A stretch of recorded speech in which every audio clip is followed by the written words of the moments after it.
الفرق ما بين امتحانات زمان وامتحانات دلوقتي. يا اولاد الامتحان سهل وبسيط. الامتحان عباره عن سؤالين، كل واحد يحل الاسئله واللي يقدر عليه يحله واللي ما يقدرش عليه يحله. يلا سلم الورقه اهو. ماشي يا مستر، ماشي انا هحل اهو. إذا كان مع أحمد 5 برتقالات أكل منهم 3 برتقالات فما تبقى؟ 5 ناقص منهم 3 يبقى 2. اهي أنا كاتبها بس بحب أراجع 2.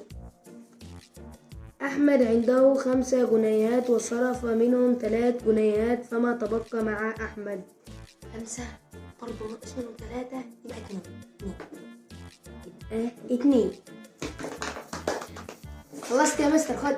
الفرق ما بين دلوقتي يا اولاد كل واحد عمل له لايك واشتراك على القناه بتاعتي. ابقى اشوف بعدين اللي ما عملش لايك هيسقط براحتكم.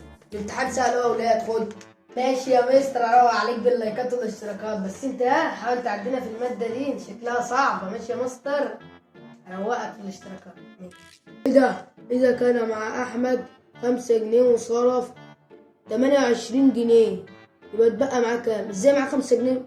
صفر. مستر بقى بعمل له لايك واشتراك وبقى يظبطه.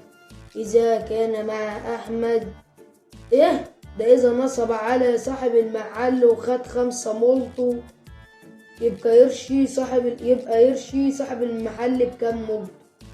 انا لو منه هرشيب واحده واخد انا 4 بس كده. انا في السليم. خد يا مستر، متنساش تظبطني بقى.